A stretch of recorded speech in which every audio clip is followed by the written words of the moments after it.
कुंभमेळा खरंच अकबराने सुरू केलाय? अकबराने पहिलं फरमान काढून या सगळ्या येड्या महंत्यांना बोलावलं. मग पहिला कुंभमेळा अलाहाबादला ठरवला, ज्याच्या उद्घाटनासाठी स्वतः अकबर गेला. पहिल्या दिवशी त्यांनी गंगेत स्नान केलं, म्हणून पहिल्या स्नानाला शाही स्नान म्हणतात, कारण बादशहानी स्नान केलं. हे जेव्हा मी ऐकलं तेव्हा सेम रिॲक्शन माझी सुद्धा होती. पण रिसर्च करताना जे समोर आलं ते अजूनच शॉकिंग होतं. तुम्हाला माहितीये का, हिंदू पुराणात कुंभ हा शब्द आलाय, पण कुंभमेळा किंवा कुंभमेळ्याशी रिलेटेड कोणताच शब्द आपल्या हिंदू पुराणात नाही. पण कुंभमेळ्याचे पहिलं स्पष्ट वर्णन सापडतं ते अकबराच्या एका चरित्र ग्रंथामध्ये. विश्वास बसत नाहीये ना? पण असं असलं तरी इतिहास काहीतरी वेगळंच सांगतो. मग काय आहे कुंभमेळ्याची खरी हिस्ट्री? कोणी सुरू केला कुंभमेळा?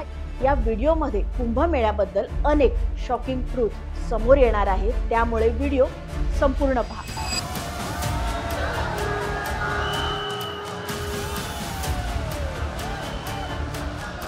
सगळ्यात आधी आपण कुंभमेळ्याची जी प्राचीन हिस्ट्री सांगितली जाते ती शॉर्ट मध्ये बघू. तर कुंभमेळ्याच्या बऱ्याच पौराणिक दंतकथा प्रचलित आहेत. त्यापैकी एक म्हणजे देव आणि दानव यांच्यात झालेल्या समुद्र मंथनाची. समुद्र मंथनाने जो अमृत कुंभ समुद्राच्या बाहेर निघाला, तेव्हा देवांना प्रश्न पडला की जर दानवांना हे अमृत प्राशन केलं तर ते दानव अमर होऊन जगाचा विनाश करतील. तेव्हा देवांनी इंद्राचा पुत्र जयंत याला अमृत कुंभ घेऊन आकाश मार्गे पलायन करायला सांगितलं. या अमृत कुंभाला देवांपासून हस्तगत करण्यासाठी दानवांनी देवांची 12 दिवस भयंकर युद्ध केलं. या युद्धावेळी अमृत कुंभामधून काही थेंब पृथ्वीवर पडले. हे अमृताचे थेंब हरिद्वार, प्रयाग, उज्जैन आणि त्र्यंबकेश्वर इथे पडले. म्हणून या ठिकाणी कुंभमेळा दर ठराविक काही वर्षांनी साजरा होतो. आता समुद्र मंथनाची ही कथा भागवत पुराण, महाभारत आणि विष्णू पुराणामध्ये आढळते. पण कोणत्याच हिंदू पुराणात या 4 ठिकाणी अमृताचे थेंब पडतात म्हणून कुंभमेळा होतो असा उल्लेख नाहीये. पुराणांचं जाऊ द्या, ज्या वेदांना हिंदू संस्कृतीमध्ये वरचं स्थान आहे त्या वेदांमध्ये सुद्धा कुंभमेळ्याबद्दल कुठेच उल्लेख मिळत नाही. पण काही संस्कृत अभ्यासकांच्या मते ऋग्वेदात आणि अथर्ववेदात कुंभ हा शब्द वापरला गेला आहे, पण तो फक्त कुंभ इतकाच आहे. त्याचा अर्थ कुंभमेळ्याशी लावता येत नाही. आणि अभ्यासकांच्या मते या कुंभाचा अर्थ एकतर कलश किंवा घडा म्हणून किंवा पृथ्वी म्हणून वापरला गेलाय. जसं की ऋग्वेदातल्या या मंत्रामध्ये कुंभ हा शब्द आलाय, पण इथे त्याचा अर्थ कलश म्हणून आहे.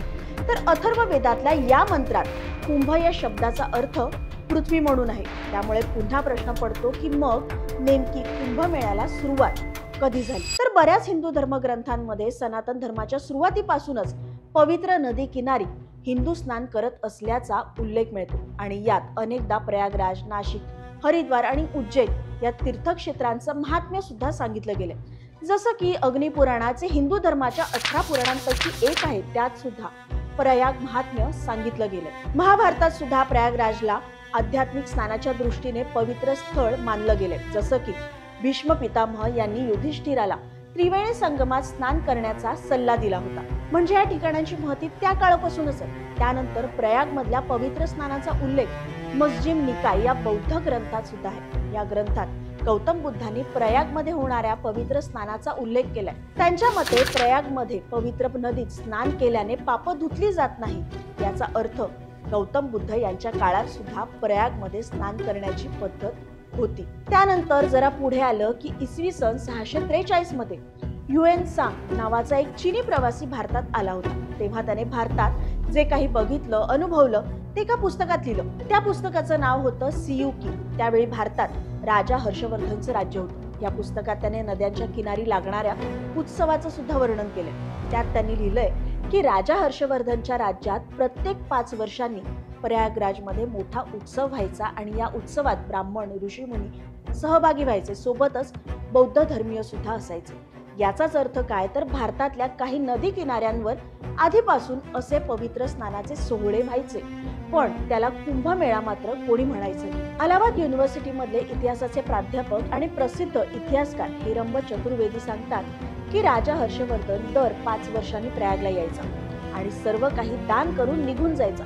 त्यावेळी तिथे स्नानासाठी आणि दानधर्मासाठी मोठ्या संख्येने लोक जमायचे, पण त्यावेळच्या इतिहासात कुंभ या शब्दाचा उल्लेख नाहीये. पण युएन सांग ज्या पद्धतीने कथा सांगतात त्यावरून हर्षवर्धन आत्ताच्या काळात जसे होतात त्याप्रमाणे कुंभ किंवा अर्धकुंभाच्या वेळी प्रयागला यायचे याचा हा पुरावा आहे. आता या सगळ्या दाखल्यांचा एकच अर्थ होतो की अकबराच्या आधीपासून नदी किनारी पवित्र स्नान करण्याची आणि प्रयागराजला मोठे उत्सव होण्याची प्रथा आहे. मग तरी काही जण अकबराच्या काळात कुंभमेळा सुरू झाला असावा असा दावा का करतात? तर याला कारण आहे तेव्हाच्या काळातील लिखित आणि अधिक स्पष्ट असलेल्या नोंदी. मुघल काळातलं आईने अकबरी नावाचे एक पुस्तक आहे जे अबुल फजल यांनी लिहिलं होतं. त्यात त्यांनी सांगितलं आहे की हिंदूंसाठी प्रयागराज हे देवाच्या स्थानी आहे आणि इथे हिंदू एका महिन्यासाठी एकत्र येतात आणि पवित्र स्नान करतात. पण यात सुद्धा कुंभमेळा या शब्दाचा उल्लेख नाहीये. त्यानंतर कुंभ या शब्दाचा उल्लेख सापडतो तो अकबराच्या काळात लिहिलेल्या खुलासतुल त्वारिक या पुस्तकात. याशिवाय अकबराने प्रयागराजचं महत्त्व मान्य केलं आणि या क्षेत्राला संरक्षण दिलं. त्याने 2 अधिकारी देखील तैनात केले ते तेव्हाच्या काळात कुंभमेळ्याची सगळी व्यवस्था पाहायचे. या आणि अशा अनेक कारणांमुळेच काही अभ्यासक अकबराच्या काळातच खरा कुंभमेळा सुरू झाला असं मानतात. पण या अकबराची दुसरी बाजू अशी की त्याने जिझिया कर रद्द केला पण कुंभमेळ्यावर मात्र टॅक्स लावला होता. तसंच प्रयाग हे पौराणिक आणि हजारो वर्ष जुनं नाव बदलून अकबराने अलाहाबाद म्हणजेच अल्लाचं घर असं नाव दिलं. सध्या जो काही कुंभमेळ्याचा उत्सव साजरा होतो तो साजरा करण्याचं श्रेय आदि शंकराचार्य यांना दिलं जातं.